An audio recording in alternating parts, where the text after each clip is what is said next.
Hi, I'm Zibby Owens, the creator and host of the award-winning podcast that you're listening to right now. Thank you so much, called Moms Don't Have Time to Read Books. It is a daily podcast, 365 days a year, and each day we talk to an author about all of the things related to their career, their book, their life, and more in 30 minutes or less, because who has time? I am now an author myself, although I wasn't when I started this podcast, and you can get my new memoir, Bookends, a memoir of love, loss, and literature, wherever books are sold starting July 1st, and my children's book, Princess Charming. You can learn more about me at zibbyowens.com, but really you're here to learn more about the authors, and that is what we're going to do. Also, be sure to check out all the other podcasts in the Zcast Podcast Network. You can learn more at zcastnetwork.com and definitely check out those shows as well. Rachel Singer is the author of You Had Me at Pét-Nat, a natural wine-soaked memoir. Rachel is the founder and publisher of Pipette Magazine, an independent natural wine-focused print magazine sold in over 20 countries via independent book and wine shops. Her writing about natural wine has appeared in numerous publications, both online and in print. Originally from the U.S., she lives in South Australia with her husband and daughter, making natural wine under the labels Lucy M. and Persephone. Welcome, Rachel. Thank you so much for coming on Moms Don't Have Time to Read Books to discuss You Had Me at Pét-Nat. Did I say that right? Pét-Nat? Pét-Nat. Pét-Nat. Okay, Pét-Nat. A natural wine-soaked memoir. Well, you see how... And I actually took like 100 years of French in school, and that's all I got from it is basically nothing. So there you go. Oh, yeah. No, it's impossible to learn any language unless you basically go live in that country. And even then, there are challenges. But yeah, you have to do it.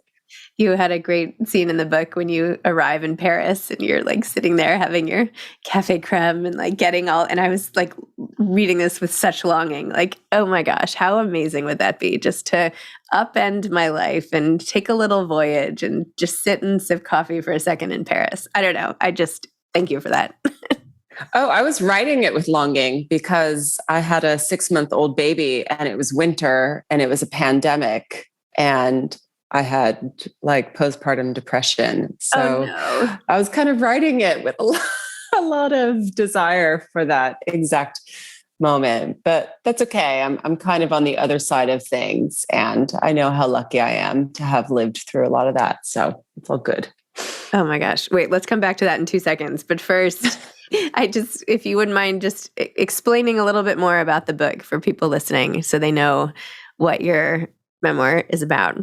So I wrote this book to educate people about natural wine, which is a movement about organic, unfiltered wine made without any additives whatsoever. And I used my personal story kind of to like illuminate this world from the inside. And that story spans about like 4 years, from discovery to becoming a wine journalist to becoming essentially starting to become a winemaker. But I tried to really get very honest about that kind of transformation because I don't know, I think in the age of social media, a lot of people's lives are very rosy hued. And actually it was very challenging going through so many of those changes and discoveries. And it's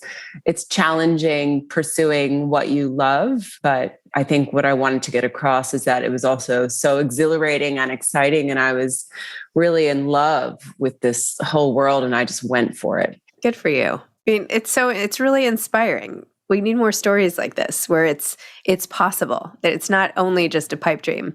I love even your magazine now is Pipette because it sounds sort of like this whole pipe dream situation. You know, it's like I don't know. It's perfect. Totally.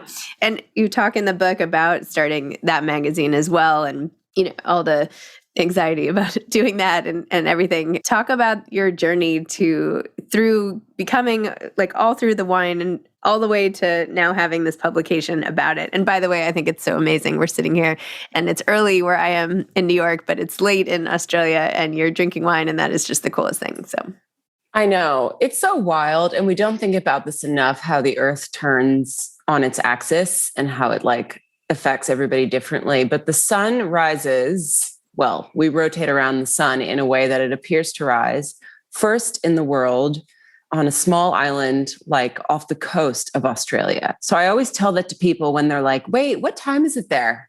I'm like, just imagine that the sun was rising first, like near me. And I hope that that helps them, but I don't know, it probably confuses them more. Okay, so I was a freelance journalist, but I didn't start out writing about food and wine. And I go into that like kind of in the book. I accidentally discovered natural wine when I was working on fiction, my first love that I would like to get back to. And I just kind of was obsessed with natural wine. And there were no previous indicators that I was going in that direction.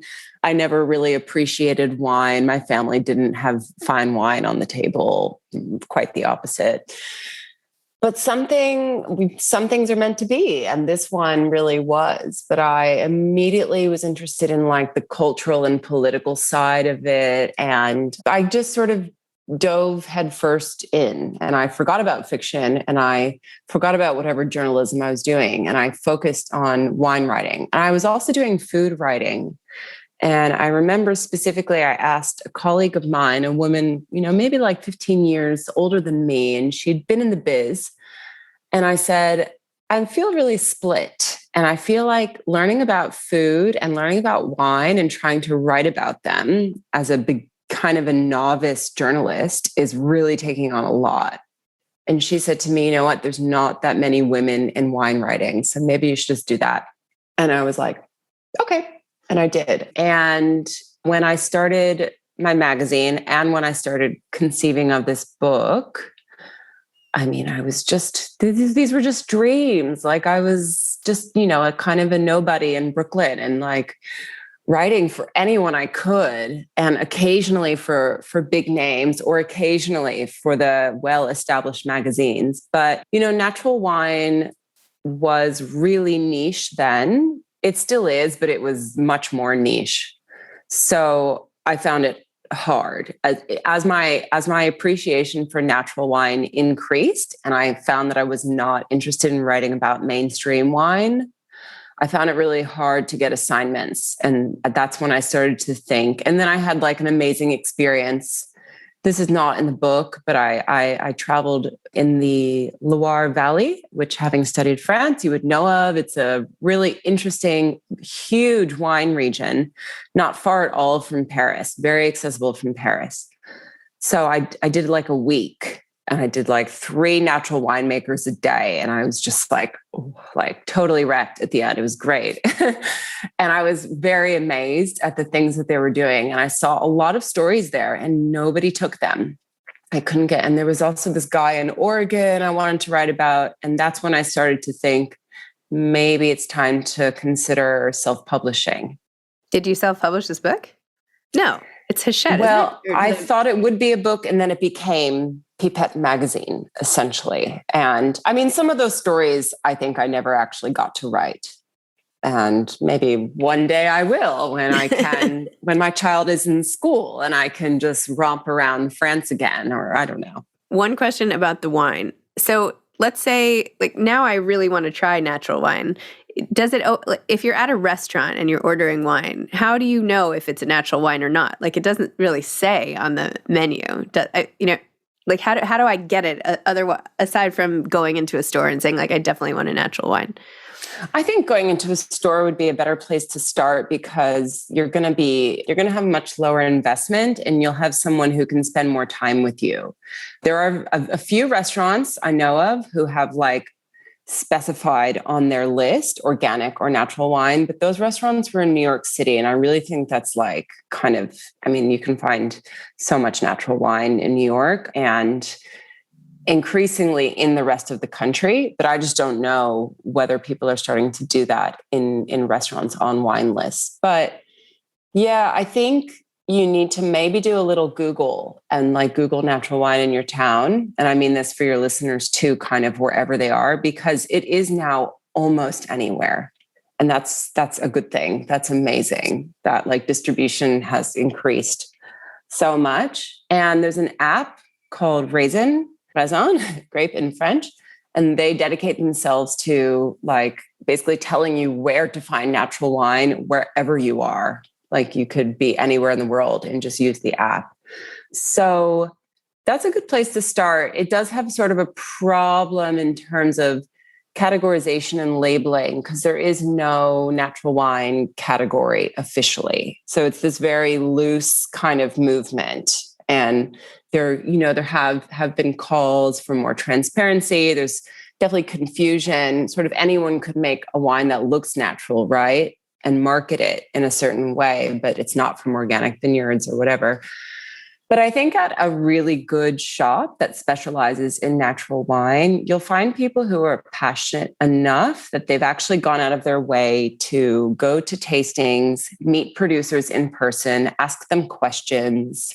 They might know the importers as well on a personal basis. So I think that if you can locate a business like that, then you're in good hands. And what are the main benefits of natural wine?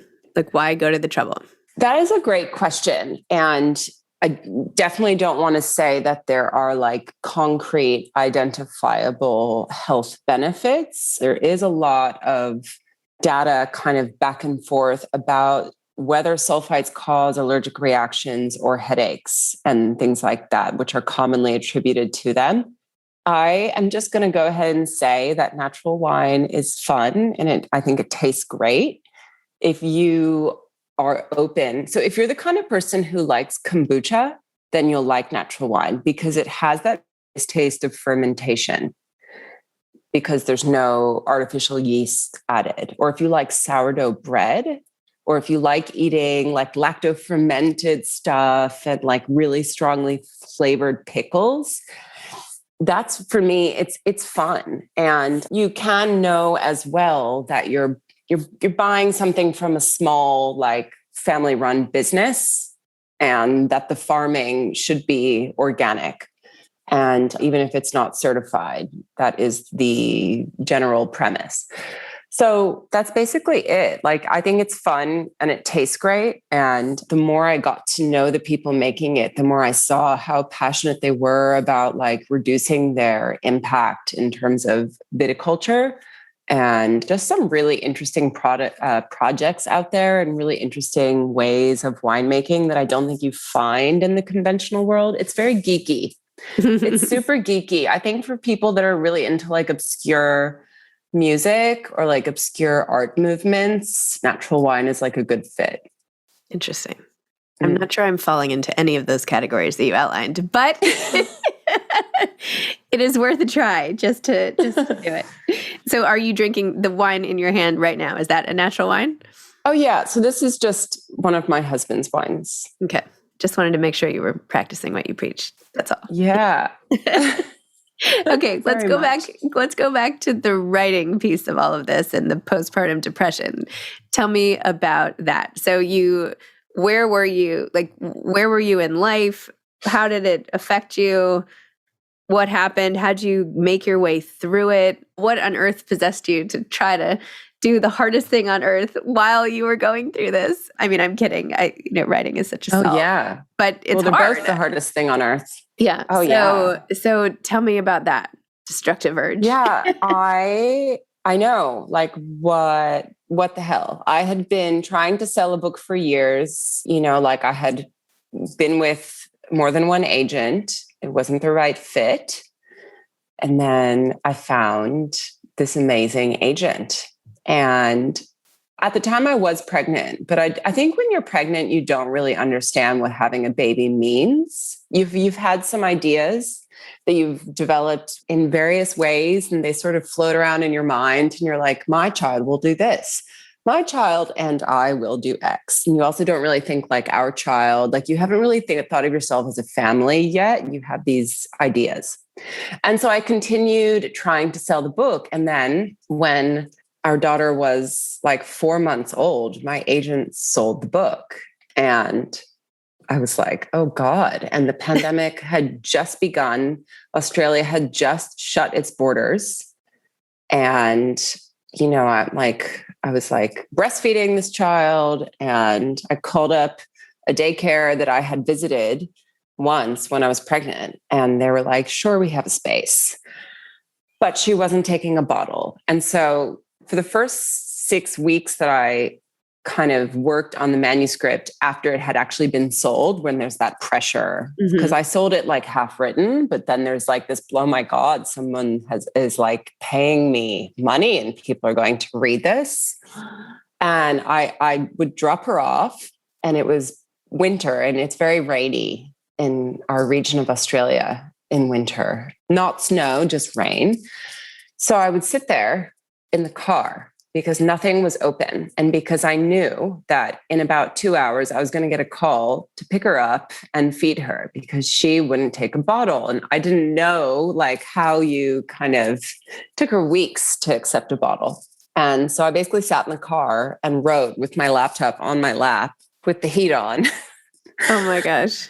And I know it was insane, but I think I felt better doing that than I would have being fully at home with a child. And I still feel that way. I think that, like I love hanging out with our daughter, like super love it, but I couldn't do it full time. I will always work. I will always be creative. It's super hard. And I always question like what I'm sacrificing in terms of her upbringing. But like one day she's, I guess, going to have a mother who has done the things that she wanted instead of a mother that regrets things she could have done.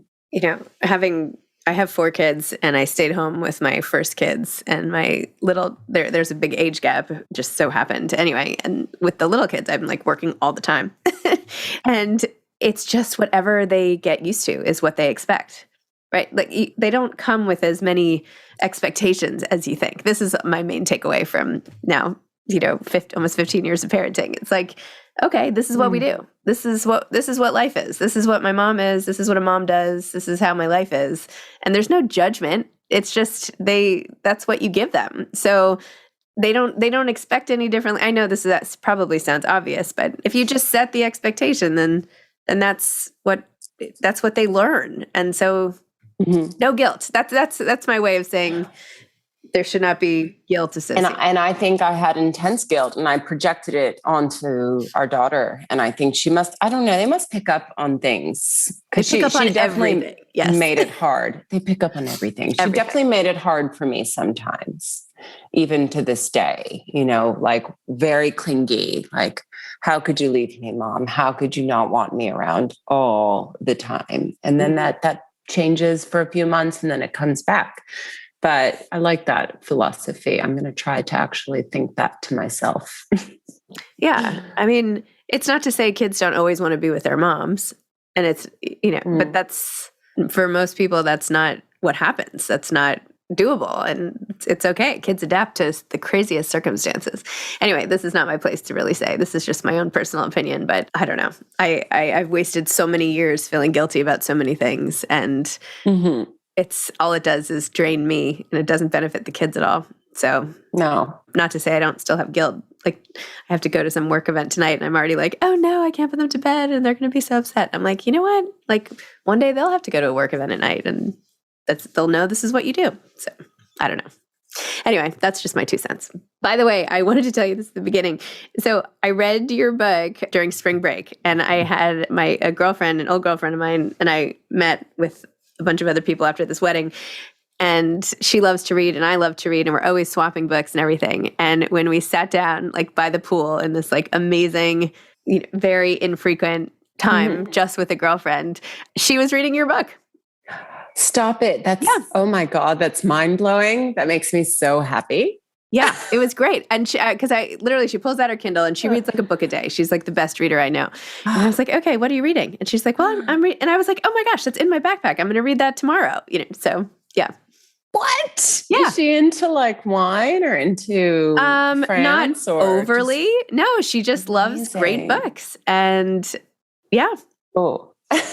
I know. I thought you'd get a kick out of that. Yeah. So there we were, in Mexico reading all about your all over the world adventures. Yeah. You write a book and you maybe hear from a few amazing people who take the time to send messages. And otherwise you're like, it's just out there. And I haven't been able to travel. I couldn't do a book tour. And so, I have this like imagined audience that I hope exists. Well, Allison and I had a great time reading it. Yeah. Have you, by the way, been in touch with Victoria James, who wrote a memoir called Wine Girl? Oh yeah, like Victoria, my parallel. She's so amazing. And for like a year, we hung out a lot. She was working at Piora, this Michelin-starred restaurant. And I was like, I think I was learning a lot from her, to be honest. She's very knowledgeable, and we'd get together and like do things and forage for her Amaro. And then, I don't know, we kind of like drifted off in different directions. I definitely was much more into natural wine. And she was like, I don't know, I'm more into like fine wine. And then we both named our daughters Simone. Amazing. Wow. So funny. She's great. I loved her book. I thought her book was really powerful. Yeah. I actually she sent me these wine glasses. Now she has a collection with Lennox. Oh, yeah. Yeah. Oh, I was like, how cool is this?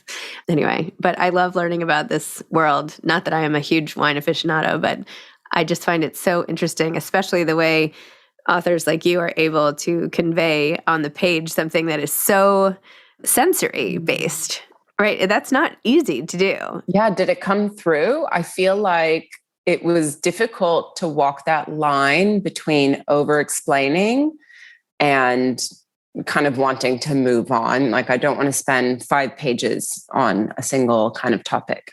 Right. Yes. So. Check plus. Cool. Yeah. Okay. So this novel you're going to write, what would you want it to be about? Oh God, I feel like it's really soon, but I'm definitely... So a lot of ideas over the years have come by, and this one has kind of stuck. And it's just about female friendship, and it's about women that lived together in their senior year of college having a reunion and kind of confronting who they've become as opposed to like who they thought they were.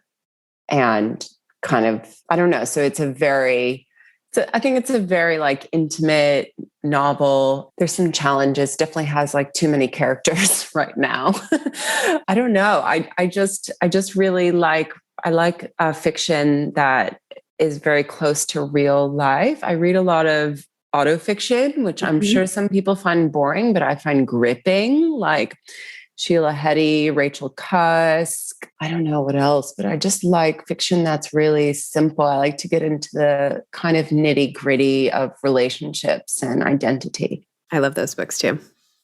You're preaching to the choir here. I also love how on your website you have 2 blogs, like what I'm drinking and what I'm reading. Like, it's perfect. Yeah, exactly. It's always so, they go sort of hand in hand often. And yeah, those are 2 things I can generally recommend to people, something to drink and something to read. So I have like a monthly like a MailChimp newsletter. It's not a Substack, even though that's all the rage, but I just do it for free. And I recommend usually something to read and something to drink, which is always a natural wine, basically. Occasionally, it's like a very eclectic beer or a spirit. It's usually a natural wine. I'm totally going to sign up now after this podcast. Great. Amazing.